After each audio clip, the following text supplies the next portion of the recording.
Okay, we are live. Hey guys, sorry, I'm just a couple minutes late. Chef Tech, you are first. Yes. Welcome in, my friend. I was having dinner with my daughter. I made a beautiful meal and I only ate half of it because I had to get on here. So anyway, by the time I got done cooking, I looked at the clock and I was like, oh my goodness, I gotta run. So anyway, here I am. Cheers. That is hop water. You guys ever have hop water? It's so yummy. Hey, Rebel, nice to see you. Yes, Rebel is second. Rebel was on with me on Friday for my live for salsa making day. So my final count for Friday was 96 jars. But then I had, so if I canned everything, it would have been 98 jars. I said it was probably going to be about 100 jars. So we did 98 jars, and I kept some aside for fresh that I did not can. Hey, Laura, welcome in. Welcome in. Nice to see you. Make sure you hit that thumbs up button for me, please. Let's go there. Okay. Yeah, it was a marathon day. By the time I finished canning, I had to go take a shower because I was covered in tomatoes. And I don't think I got to bed till almost midnight. So spent most of yesterday just laying low, not doing much. And yeah, I'm still a little tired today. So yeah, it was amazing. It was a big haul. It was a big day. 180 pounds of tomatoes processed down into 98 jars. So processed down, let's see, when once I processed the tomatoes, I think I had 70 pounds of tomatoes. I estimated it would be 90 and I ended up with 70. So yeah. So, and that was all the processed tomatoes. And then from there I added to that and and then made the salsa. So yeah, it was a marathon for sure, Rebel. And let's see. Chef Tech says, missed the open, was getting my diced tomatoes out of the WB. I'm like, what is the WB? Dehydrator? What's a WB? Sorry. I know. It's so crazy. And it was all just me. It was all by myself. And about not halfway through, but once I finished all of the tomatoes, I realized that I had to run out to get more jars because it was crazy. Yes, it was all water bath canning. And water bath, WB water bath. Got it. Okay. Yeah, so I had to go out and I had to get more jars. So otherwise I would have been short. I used every jar, every lid. I have no more jars and no more lids. So not my homegrown tomatoes, Chef Tech. I actually go to the farmer's market and I get the Romas. These, look at this. This came from my garden. I have like 2 whole plants full of these. They are amazing. We did sliced them and I put some fresh buffalo mozzarella on there with fresh basil from the garden, drizzled in balsamic. So a little caprese salad. It was really, really lovely. So yeah, so here we are. We are in so how much are you processing, Chef Tech? Because we are in the processing season. But today we're ultimately going to talk about the change of seasons and how that we need to step into that for our health and what change of season is actually how it benefits us and what we need to be doing about it. So I had some notes that I have here for us, and let me go find that tab. Here we go. We need to, second, we're gonna just move this tab over here. Okay. This allows me to be here.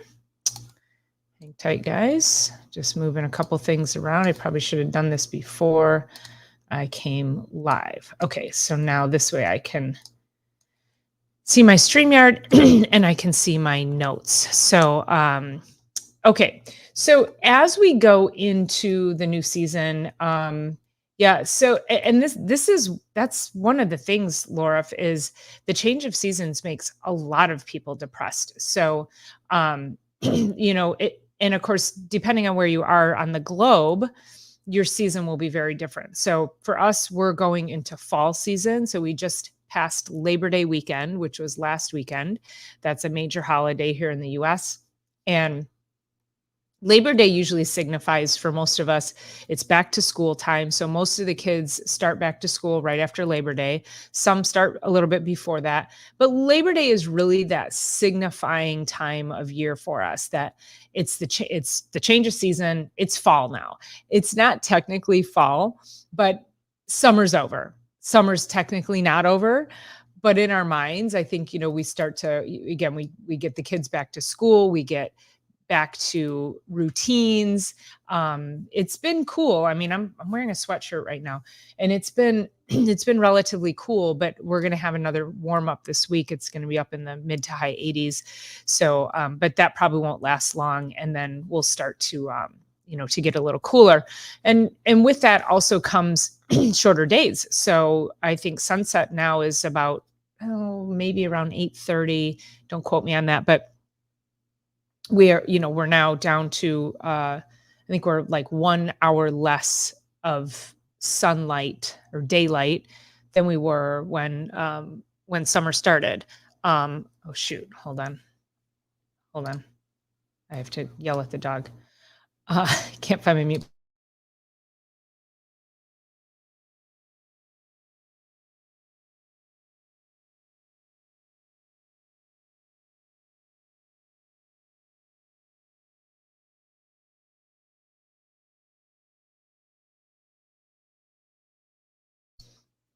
Okay, sorry about that. I saw the dog run across the front, chasing a car, barking at it, and here's his collar. Okay, sorry. There you go. Okay, um, okay. So as we go into the fall season, in our minds, we're looking at the change of season, very much like the new year, right? So we have these big gaps or these big milestones, I guess, in our or markers, whatever you want to call them, in our yearly calendar. So we have the new year, we have Memorial Day, and these are all US holidays. So the new year, obviously January, and then Memorial Day is at about the third week in May. And then we have Labor Day, and then it starts all over again. So we have, basically 4 opportunities. So the spring, winter to spring, and then spring to summer, and then summer to fall, and fall back to winter. So we have many opportunities that we all look at, and we're like, okay, what can I do? I'm going to get active. I'm going to start exercising. I'm going to eat healthy. And of course, when I started Reset Monday, which is every Monday for the last 3.5 years, Reset Monday was an opportunity to come on and talk about why we need to stay on track on a weekly basis and not just use these big seasons as these big lofty milestones, because we ultimately fail. 90% of people fail after 3 weeks of setting New Year's resolutions. So that was the inspiration for Reset Monday, which is why I want to encourage you to reset every week, because it's not going to be perfect. So you just need to, start again tomorrow. Just start today, start again tomorrow. That is that simple. It is forward movement that is going to get you where you're at. And I heard somebody say, it's just interesting, you would never ask Dwayne "The Rock" Johnson, so what was that one push up that got you to where you are today? Right. I mean, it's constant and continuous dedication and hard work and mindset, and just making the choices that move the needle of your health forward and not backward. so so as we move into this new season, there's a few things that that I want you to remember. And of course, seasonally, people might be thinking, okay, when I get the kids back to school, I'm going to get back on schedule. I'm going to get back to the chiropractor. I'm going to get back to the gym. I'm going to start eating healthy again. Because summer also becomes this opportunity where there's all kinds of parties, and we're out on have a lot of lake life here. So you're out on the lake, and people will they're drinking all day and then just eating crap food, and there's a lot of that goes on around here. So, and I'm not sure what your summer culture is like, but when there's uh, lake life, people on the lake are, their health is it can be very disastrous in the summer because you're just not paying attention. So I want to encourage you to pay attention. And now as we come into the fall, your whole body clock is going to start changing. And so your mindset is probably changing. Again, thinking, here we go. I'm going to get back on track. I'm going to start eating healthy. Because also, as the kids get back to school, there's the school lunches or packing their lunches. And if you're a parent who runs your kids around all day long, parents of kids who are in sports are constantly looking for ways to help keep their kids healthy. And yet they find it very difficult. So these parents are doing a lot of fast food. They're, eating whatever the parents bring to the tournaments.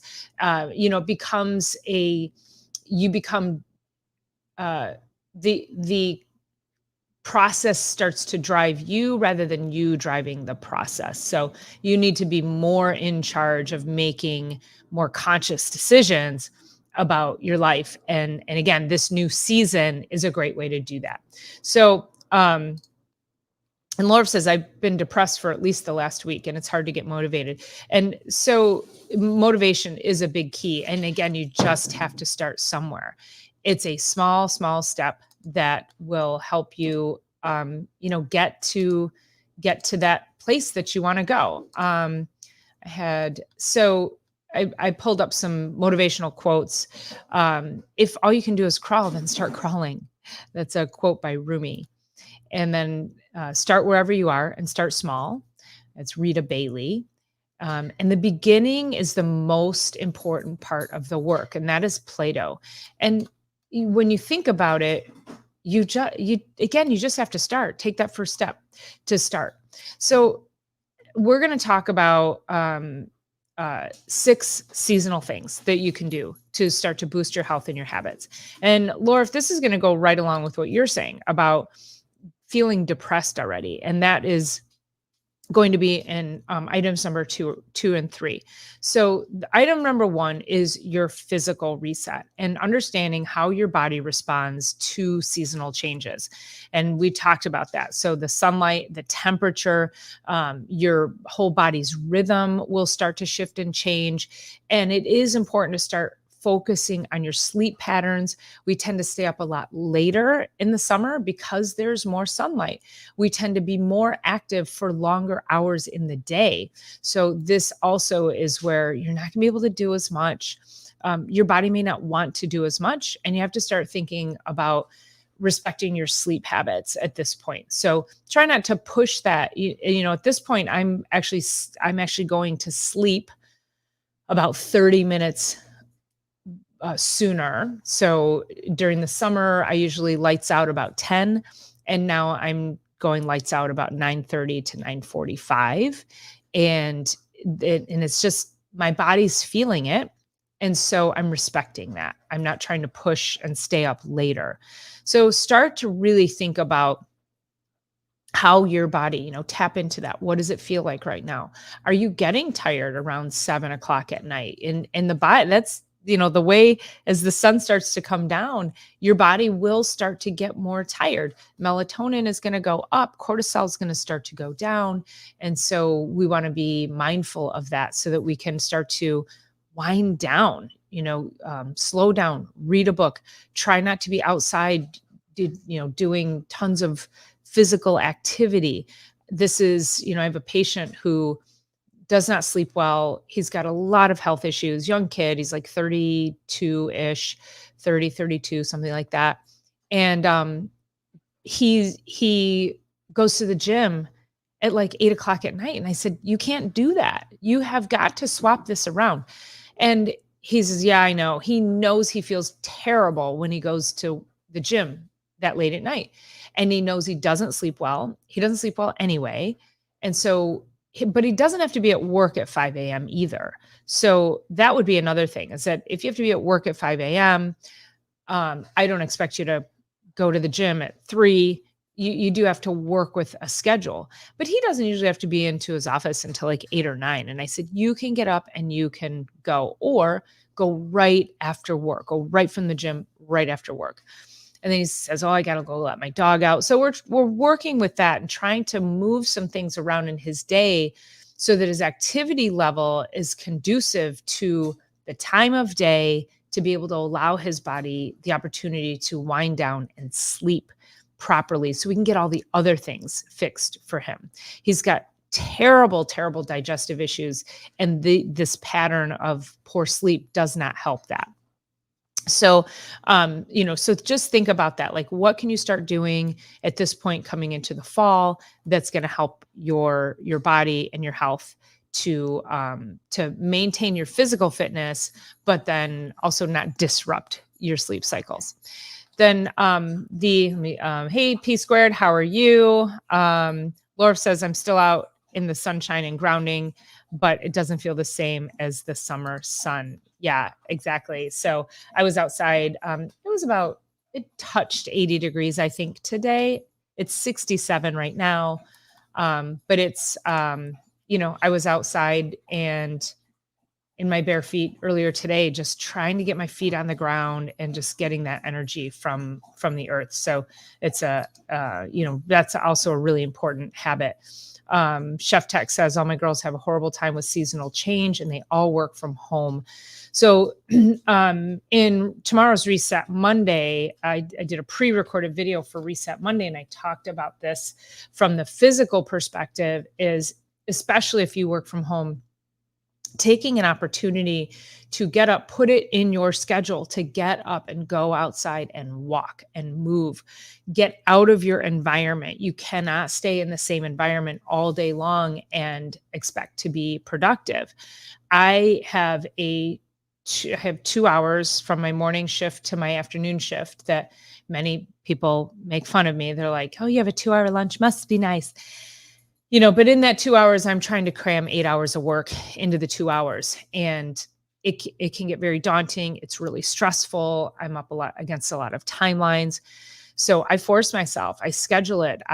So at 1 to 1:30, I will go out. There's a field behind my office, and I take the dog out there and I let him run and I walk. So I'll walk 2 to 3 miles, depending on how much time I have. I'm getting fresh air. It's a great mental break from the day. So Chef Tech, just, let your girls know, make sure that they are scheduling time for movement during the day, movement and fresh air. And that really does a tremendous job for mental health. So, my cabin, Chef Tech says, my cabin fever starts with making soups and stews and running MREs in the freeze dryer. Yeah. This is actually, it's fall. And so fall is, at least fall here. And that's when we it's food preservation season. So yeah, I just did 96 jars of salsa. I've got 2 trays of baby tomatoes in the dehydrator. I love, love, love my dehydrated baby tomatoes. They're like little raisin, like tomato raisins. They're so good. I've got a huge pot of homemade yogurt fermenting right now. So yeah, a lot of things. And it's only the beginning. I feel really good that I've got the salsa out of the way, because now I can focus. I've got a ton of kale out there. And so I'm going to make kale chips, and put those in the dehydrator, and they will last all winter. If they last all winter, they're so good. So I will share that with you, as well as what I do with that and how I make those. They're amazing. Yes, almost chilly weather. I know almost chilly weather. I was like, it is chilly. What are you talking about? Yes, it is almost chilly weather for sure. So So that's the physical piece of it. And movement is so beneficial to our health. And movement, it's at the top of my list because it's so beneficial for mental health. So when we talk about mental health, this and the seasonal change, it becomes a psychological reset. So you get to hit a psychological reset button as well, reflecting on your habits and what new goals do you want to set, and what kind of change do you want to make. So I think anytime we get these big seasonal changes, that's when we're able to really, I think personally, I think it becomes more inspirational for people to say, I want to make a bigger change, because it feels bigger. It feels congruent with making a bigger change. So yeah, so embracing the things that are going to serve you mentally, emotionally. There's, I was talking about um, cleaning out my garage, and I think I did a couple of videos on this, where when you clean out the physical clutter, it cleans out the mental clutter. That it's so important for you, excuse me, to make sure that you're not surrounded by the physical clutter, because it becomes white noise. You don't see it, but you do see it, because like, it's daunting. It'll eat away at you. And I think we all know, we've been in that place. And so, like, the junk drawers get filled up over the summer, and you've got to, once a year, go through your junk drawers, and Lord knows, where do all the pens come from in a junk drawer? My God, it's crazy. So, yes, every day is chilly weather, and it is campfire weather for sure. So start to think about, from a mental perspective, is what do you need within your environment that will help to keep your brain, your mindset clear. So my daughter, oh my gosh, she cleaned the house like crazy, ridiculous, so good, a few weeks ago. And we had the big dog cage right here next to me. She's like, can we put the dog cage up? And he would sleep in his crate, but we don't crate him anymore. So yeah, so the huge dog crate is gone from the dining room. We turned the dining room table, so now you can see that I'm here instead of looking out my front window. So it was just a little bit of a shift. And she hates that I have my podcast studio here at the dining room table, but I don't have anywhere else to do it. But the whole point is, it's actually nice to move this space around a little bit. It just becomes a little bit of a shift and a change. So, think about things like that. Like, we moved the living room around. Like, we just did silly things like that really just made things feel new and fresh. So move your furniture. I highly recommend it. Be great. So when we talk about also the emotional, so that's really the mental health, like creating better routines, making sure your spaces are clean and clear. When you have clean and clear spaces, you have clean and clear ability to think. And then, of course, with emotional, there's, sometimes the cooler weather, people can handle the cooler weather a bit better. The beauty of the trees as they change, like, that really does something for our emotional state when we start to see these big vibrant colors. And it's kind of how I feel about colorful food. It really just fuels me. So being very proactive with your emotional self-care.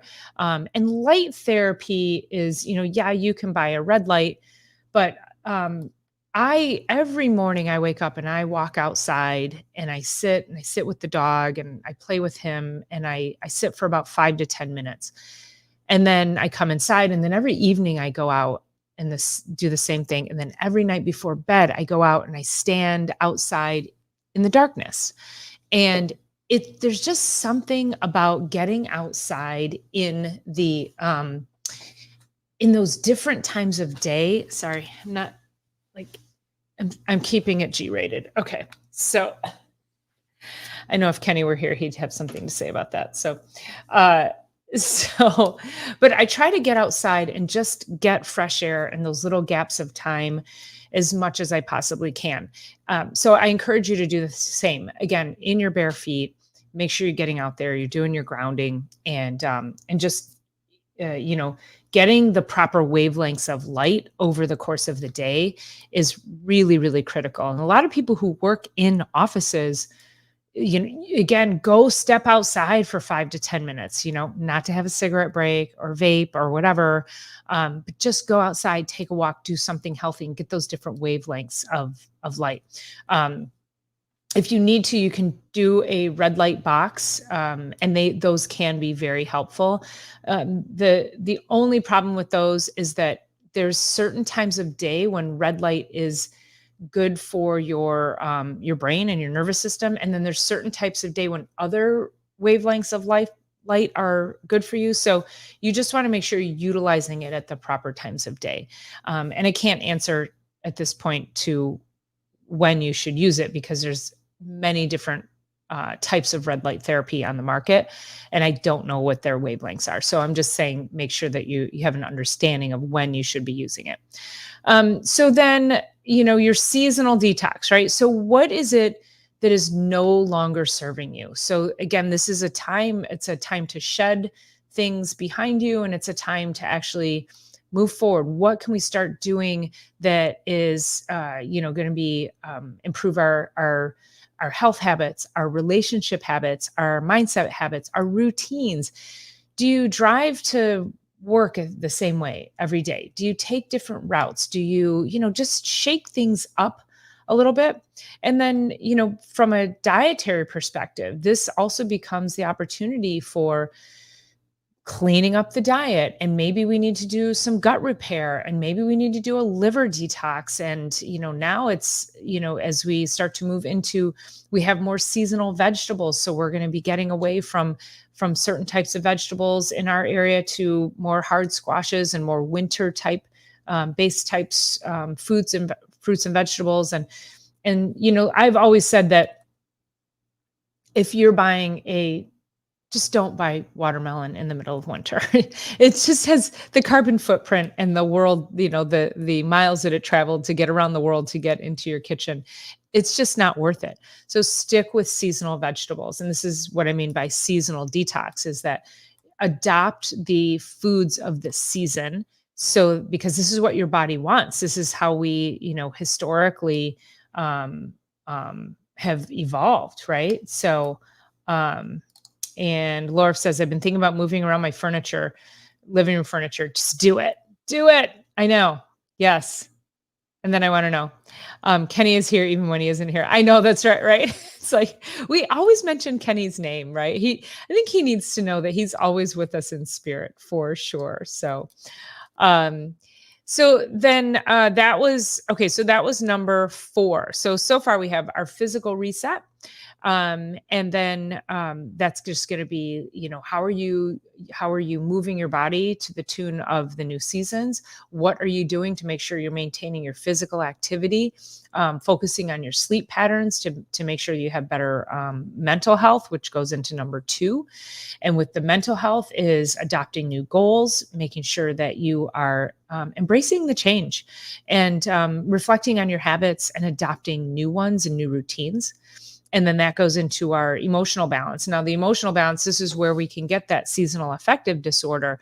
And so this is why it's even more important that as we start to move into our seasonal nutrition, which is bullet number 5, and we're going to see how that's going to be affecting our health and our immune system as we go into the fall season. So, and then we have our seasonal detox, which we said, detoxing your life. Maybe it's people, maybe it's, again, certain routines, habits, but it could be people, detoxing relationships and detoxing routines, and just making sure you're shedding things from your life that do no longer serve you. Adopting things that are going to, really improve your quality of life. And if things are weighing you down, get rid of it. Just shed it. So as we go into number 5, which is our seasonal nutrition.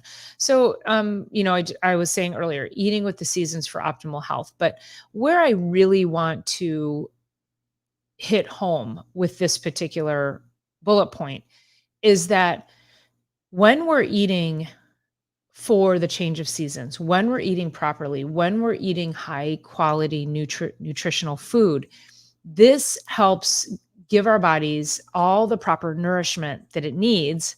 Not all, because you need some supplementation, but in general, it's going to make sure that we are getting most of the nourishment that we need, not mucking up your life and your health with poor quality nutrients and highly processed foods that are causing so much damage that sometimes it's hard to come back from that.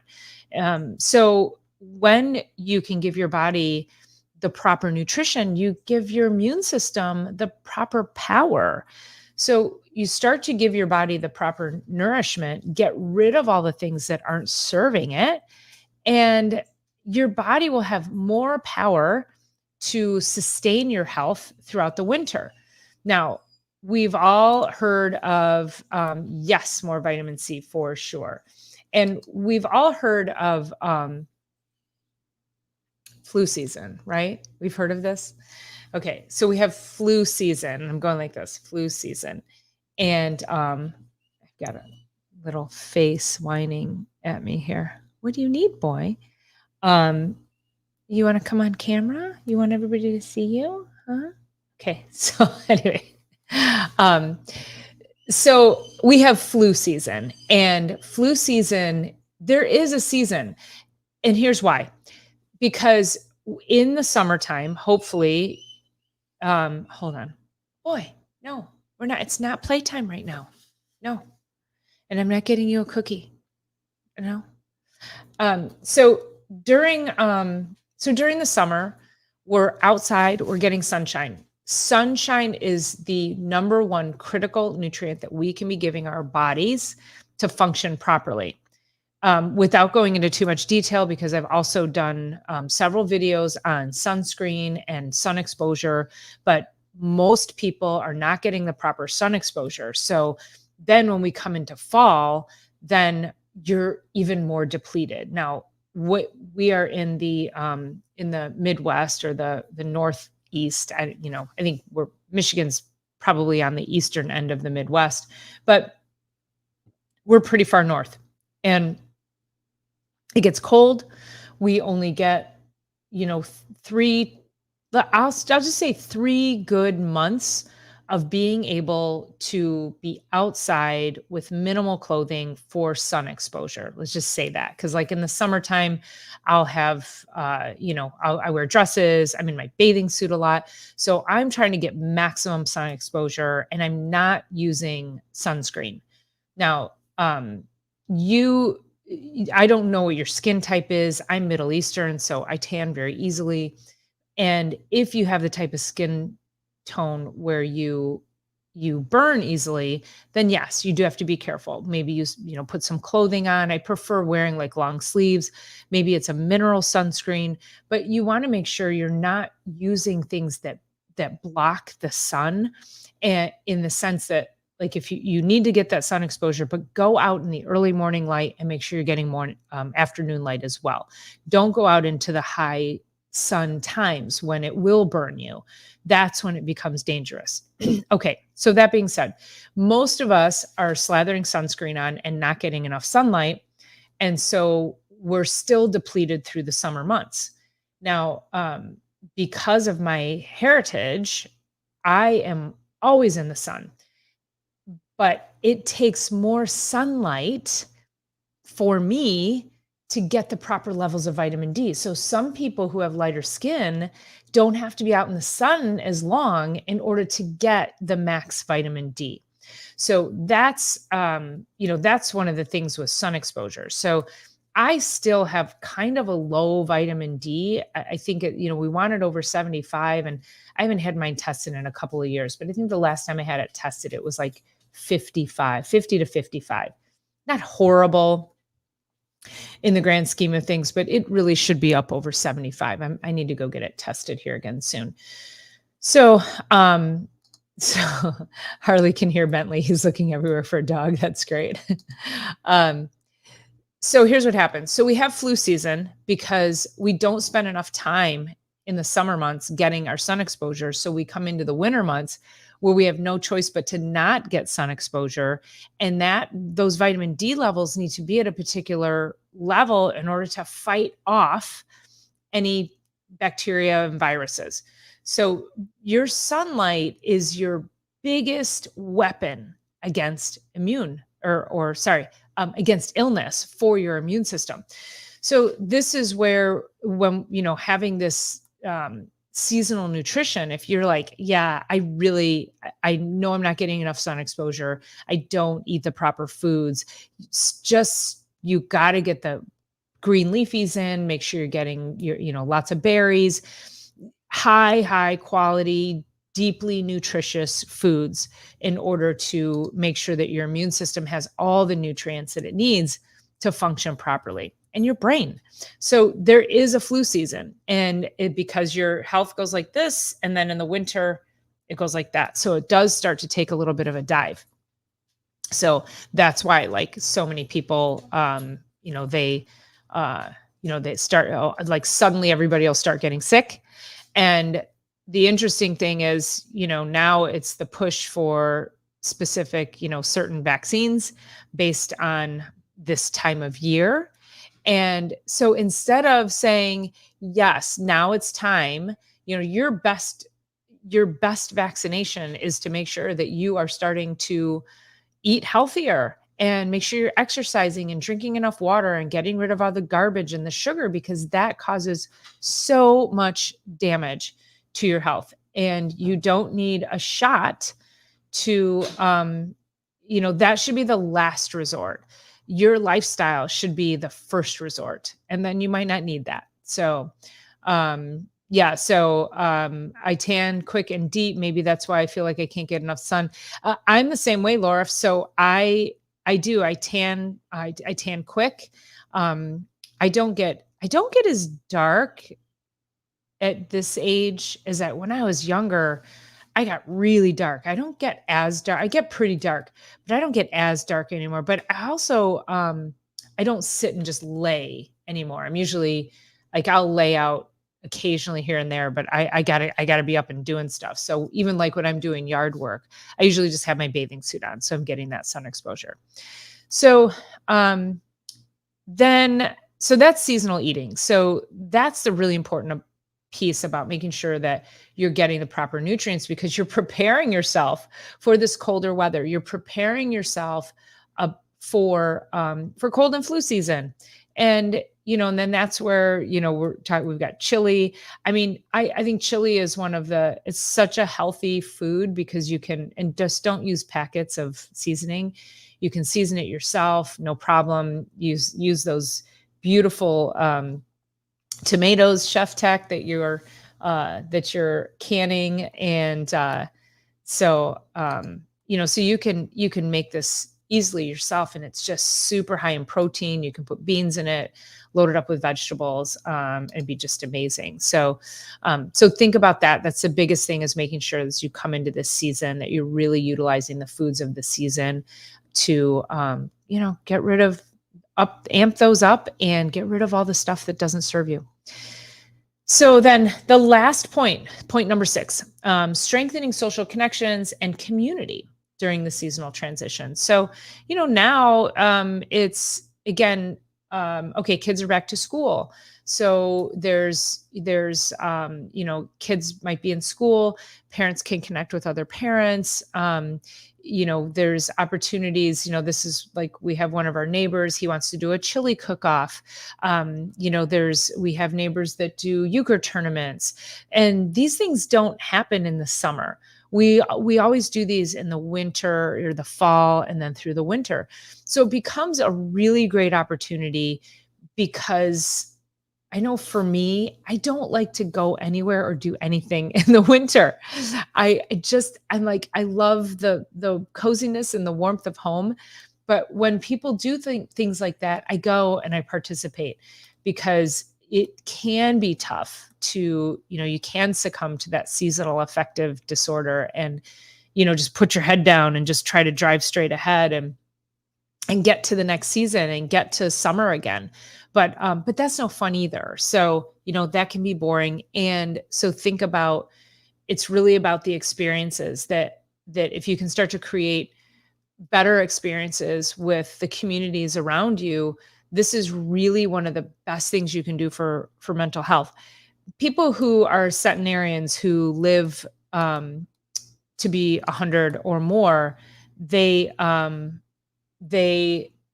all have strong social connections. That's one of the critical component to longevity. So, um, P squared. Thank you. I appreciate that. So, euchre. Let's just go there for a second. Okay, so non-Michiganders, great point. So we have this card game that we play called euchre. Now, I've also known that some people in Ohio know about euchre, but it's really this Michigan card game. You play with four people. There's a trump card, and you play with only part of the deck, nines through aces, and you have a partner. And it's kind of like, I've never played hearts, but I think some people have said it's kind of like playing hearts. It's a really, really fun card game, and it's probably the most. There are euchre tournaments going on all over the place come fall around here. So, and when you get, like, we get together with friends and we're like, you want to play euchre? It's just a thing. We just all play euchre. So, what games do you guys play? What is your, does anybody out there have games that are unique to your area? Very curious. Drop that in the comment. But, and if you know what euchre is, let me know. So yeah, super fun. So we should be having some euchre tournaments coming up. So those are the, go back to my notes. All right. So let's recap. All right. We have our physical reset. We need to focus on mental and emotional. So that's 2 and 3, mental, emotional health. The seasonal detox, letting go of what no longer serves you. Our seasonal nutrition, that's number 5. And then strengthening our social connections and community during the transition. So if you can do those things, then and again, it's not going to be perfect. Like pick one thing and go with it. This is where people get confused. I don't know what to do. I don't know where to start. I'm not sure how to, get it going. So just pick one thing. So, Laura says cribbage is big here in Wisconsin. I don't play euchre either. So have you ever heard of euchre, Laura? Because being in Wisconsin, pretty close to Michigan. So we used to play cribbage. My grandparents played cribbage, and we played for a minute. I learned how to play when I was a kid because my grandmother taught me.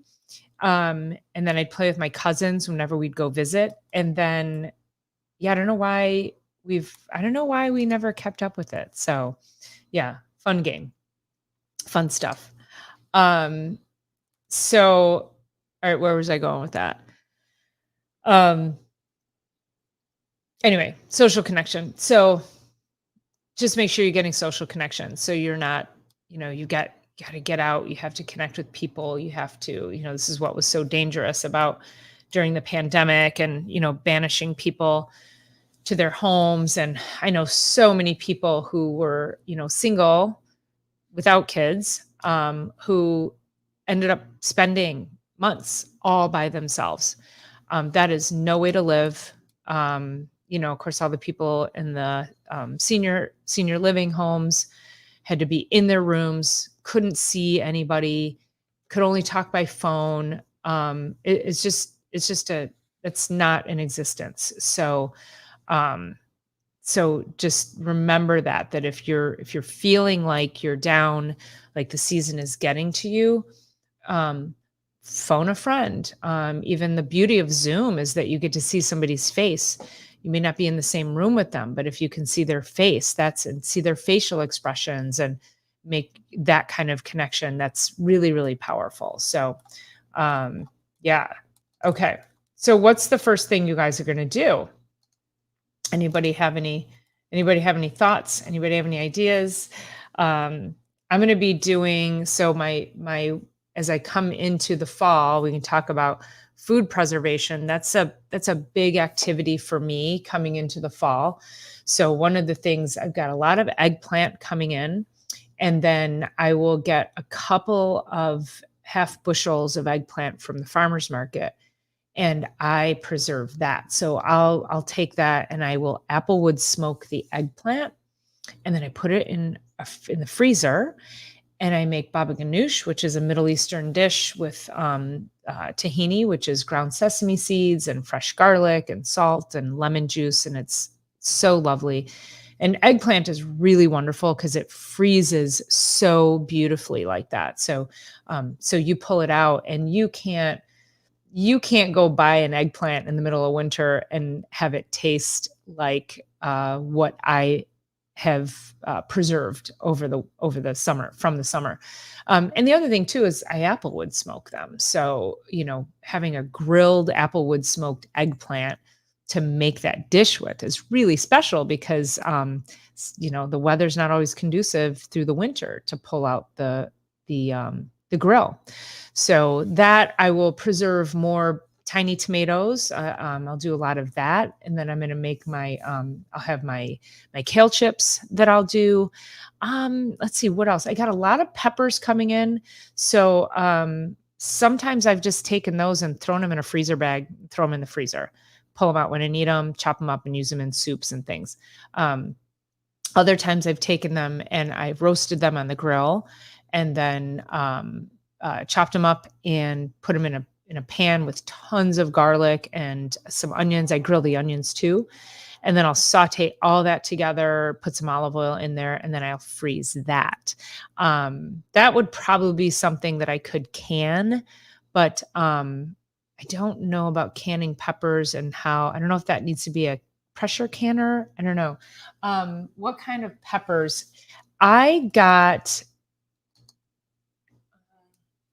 see if there's any right in front of me here, but there are not. I have these, I don't even know what kind they are. I've got a bunch of different peppers coming in, and I bought these plants from the farmer's market that they're like these experimental varieties that they're trying to get cultivated. So I was like, okay, I'm game.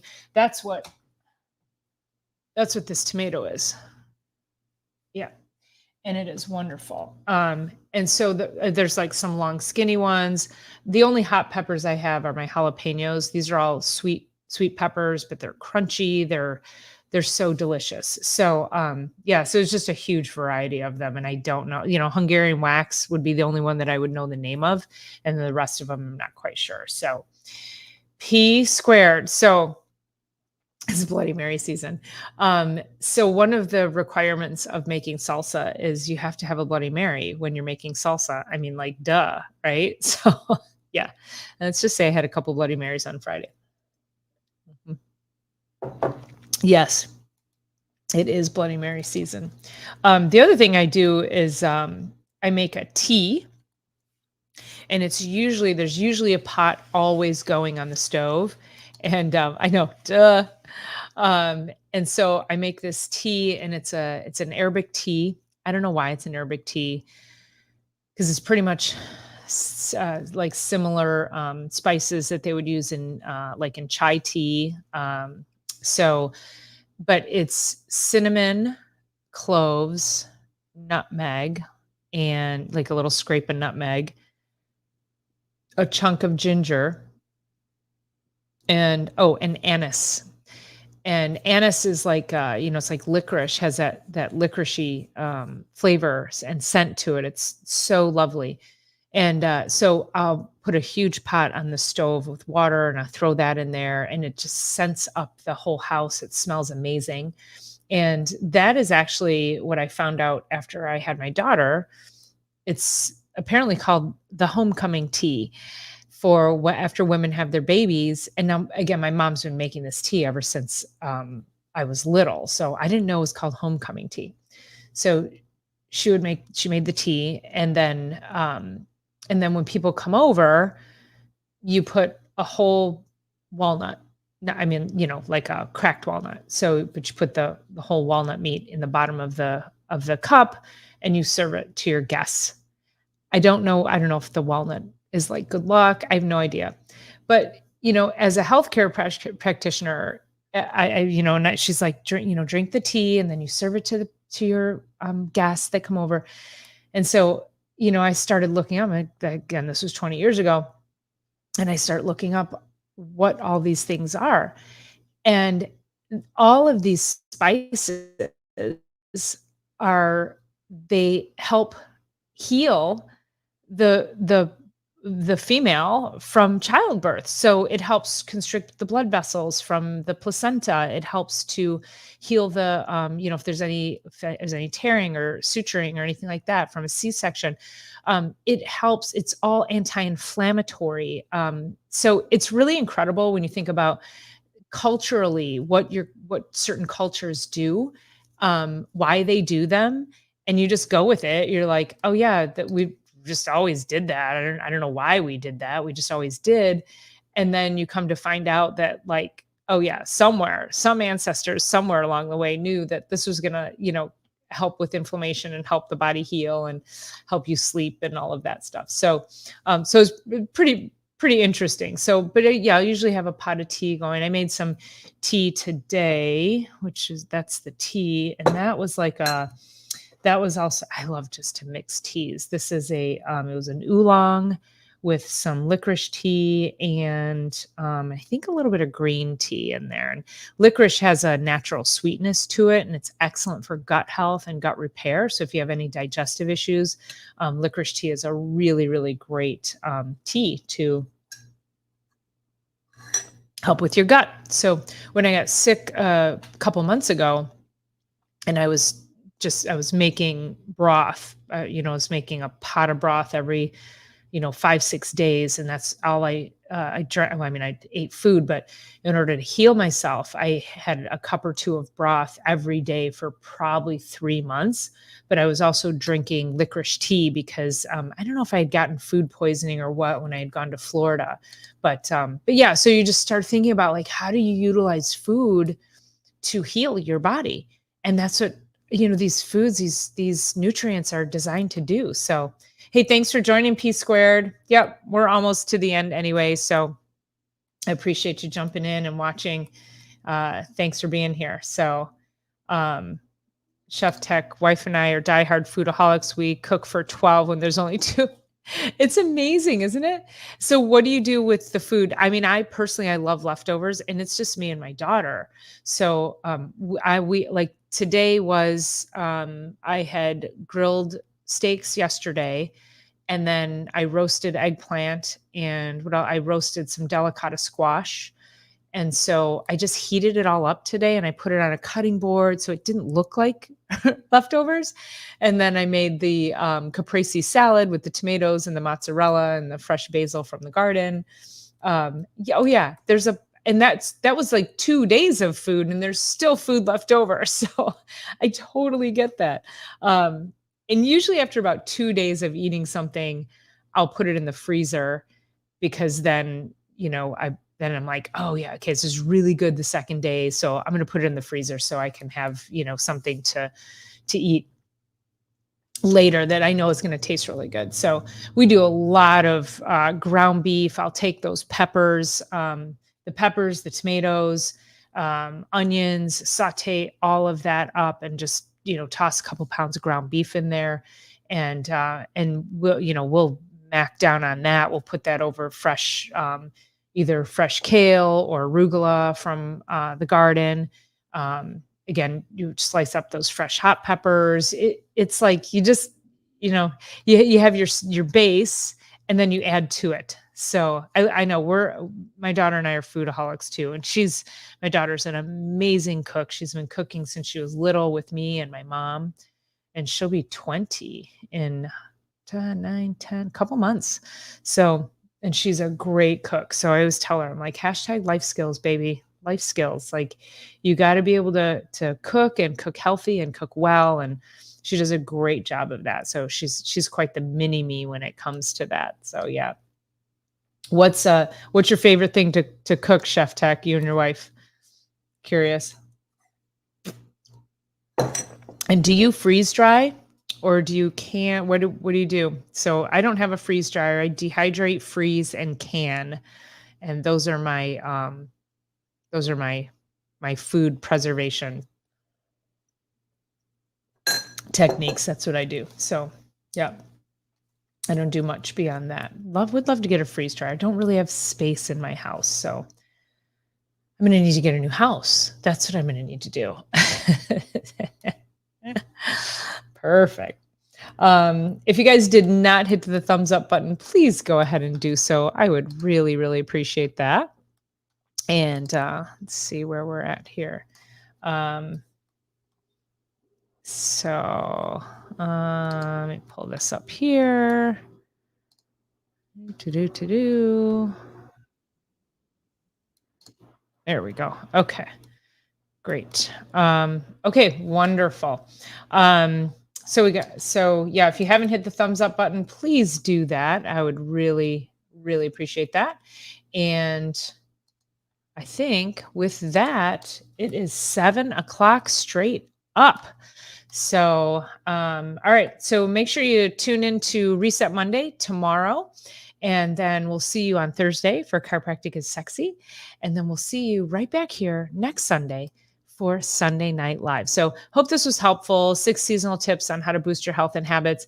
If you have any questions, let me know. And we shall see you guys very, very soon. All right. Thanks everyone for being here and engaging. You're all amazing. Talk to you soon.